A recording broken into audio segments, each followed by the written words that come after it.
ఆంధ్రప్రదేశ్ రాజకీయ క్షేత్రంలో అనూహ్య పరిణామాలు ఎప్పుడూ ఆసక్తికరంగానే ఉంటాయి. తాజాగా అమరావతిలోని శాసనసభ వేదికగా జరిగిన ఒక ఊహించని సంఘటన రాష్ట్ర వ్యాప్తంగా చర్చనీయాంశమైంది. గత కొంతకాలంగా అసెంబ్లీ సమావేశాలకు దూరంగా ఉంటున్న మాజీ ముఖ్యమంత్రి వైఎస్ జగన్మోహన్ రెడ్డి ఒక్కసారిగా సభలో అడుగుపెట్టడంతో ఒక్కసారిగా వాతావరణం వేడెక్కింది. ఈ సభ ప్రారంభమైన కొద్దిసేపటికి తన అనుచర వర్గంతో కలిసి జగన్ అసెంబ్లీ ప్రాంగణంలోకి ప్రవేశించగానే అక్కడ ఉన్న సభ్యులందరూ ఒక్కసారిగా నిశ్శబ్దంలోకి వెళ్లిపోయారు. జగన్ రాకను ఊహించని అధికారిక పక్షం, ముఖ్యంగా ముఖ్యమంత్రి చంద్రబాబు నాయుడు మరియు ఉప ముఖ్యమంత్రి పవన్ కళ్యాణ్ అవాక్కయ్యారు. సాధారణంగా ప్రతిపక్ష హోదా విషయంలోనే నెలకొన్న వివాదాల వల్ల జగన్ సభకు రారానే భావనలో ఉన్న అధికార కూటమికి ఇది ఒక పెద్ద షాక్ అని చెప్పవచ్చు.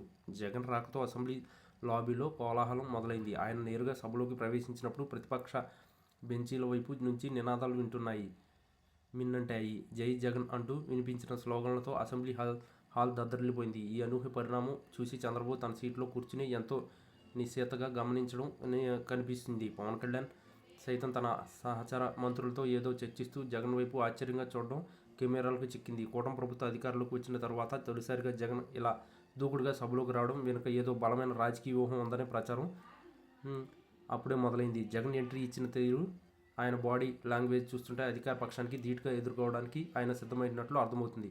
ముఖ్యంగా రాష్ట్రంలో ప్రస్తుతం నడుస్తున్న బడ్జెట్ చర్చలు మరియు సంక్షేమ పథకాలపై ప్రభుత్వ వైఫల్యాలను ఎండగట్టడమే లక్ష్యంగా జగన్ ఈ నిర్ణయం తీసుకున్నట్లు రాజకీయ విశ్లేషకులు భావిస్తున్నారు. అసెంబ్లీ బయట నిరసన తెలపడం కంటే నేరుగా సభలోనే ఉండి ప్రభుత్వాన్ని నిలదీయడం వల్ల ప్రజల్లోని బలమైన సంకేతాలు వెళ్తుందని ఆయన భావించి ఉండవచ్చు. జగన్ రాకతో సభలో చర్చల స్థాయి ఒక్కసారిగా మారిపోయింది. అధికార పక్షం సభ్యులు కూడా జగన్ ప్రశ్నలకు సమాధానం ఇచ్చేందుకు అప్పటికప్పుడు సిద్ధమవ్వాల్సి వచ్చింది. గతంలో జరిగిన సంఘటనలను దృష్టిలో పెట్టుకుని చంద్రబాబు, పవన్ కళ్యాణ్ ముందే జాగ్రత్త పడాలని భావించినప్పటికీ జగన్ వేసిన ఈ ఎత్తుగడ వారిని రక్షణ స్థితిలోకి నెట్టేసింది.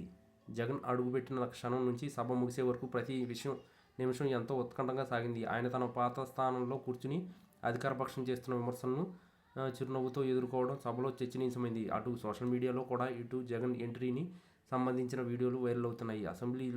అసెంబ్లీ దద్దరిల్లిపోయింది. అటు వైసీపీ శ్రేణులు సంబరాలు చేసుకుంటే ఇది కేవలం ప్రచార ఆర్భాటం మాత్రమేనని కూటమి నేతలు కొట్టిపారేస్తున్నారు. ఏది ఏమైనా చాలా కాలం తర్వాత అసెంబ్లీలో ముగ్గురు అగ్రనేతలు ఒకచోట కనిపించడం ఏపీ రాజకీయాల్లో కొత్త మలుపులకు నాంది పలికినట్లయింది. ఈ పరిణామం భవిష్యత్తులో సభ నిర్వహణపై ఎట్లాంటి ప్రభావం చూపుతాయో చూడాలి.